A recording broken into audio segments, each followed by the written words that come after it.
So if you are doing e-commerce, the first question you may face is how do I get a product to sell? So in this video, I want to share with you 6 different ways you can do to get a product to sell. The first way is dropshipping.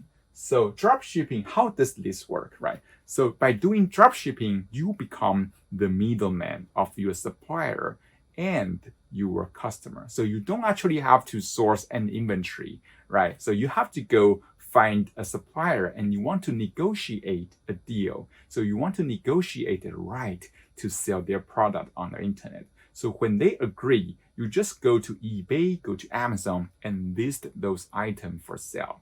And when someone buy from you, you just go back to your supplier and you send them those buying information, the name, the product, the address, things like that to your supplier, and they will ship your product for you, right? So by doing that, you don't really have to source inventory. You have much lower risk, but most of the time you will have much lower margin as well because the competition can be really high. Another one is arbitrage. So by doing this one, you're actually not dealing with another supplier, but you are dealing with another seller. So this is by doing arbitrage, you are still a middleman, but you are the middleman between your customer and another seller, right? So maybe someone buys something from you, then you go to Amazon to find the exact same product, then you just place the order and shipped to your customer. Or you can go to a local store, maybe Walmart or maybe a local shop, right? And then you buy the item, then you ship to your customer. So with this one, you still don't have to source any inventory. You still have a much lower risk, but yeah, you still have the low margin. Another way is print on demand. So this one is another way of doing dropshipping, but this time your supplier is a printing company. So for example, you want to sell a t-shirt, but you don't want to print those t-shirts upfront. You can have a deal with a printing company. So you can say, hey, I want you to print t-shirt for me. And if someone buy from me, I will just send them the info, the design to you, and you just ship for me. So there are many printing companies that will do that for you, right? So all you have to do is you list your item for sale.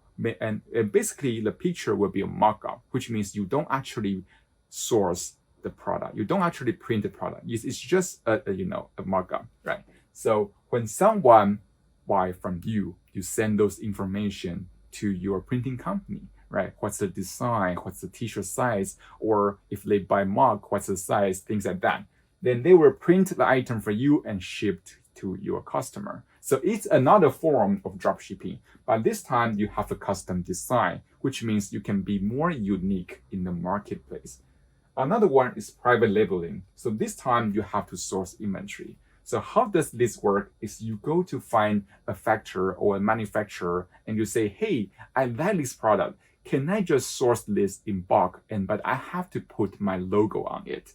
So if they agree to put your logo on those products, it becomes private labeling. So those products will be under your brand. So you can even customize the package or even the color. So you become more different.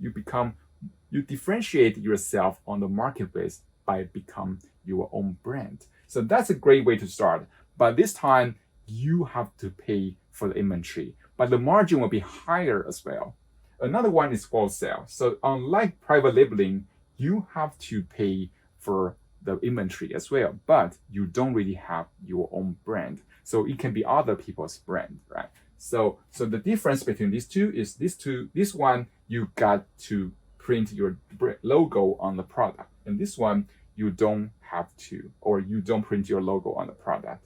And the last one is, I think, the most profitable one, but the risk is the highest as well, is custom design, which means you hire your own product designer and you go to create your own mold. You create your own unique product. So right now, if your product is unique in the marketplace, you can charge them for whatever you like. You have much higher margin and you got the most market share, right? The problem is that you need to protect your intellectual properties because some people may just copy your idea. So you really want to find someone to protect your copyright and your trademark if you want to do custom design.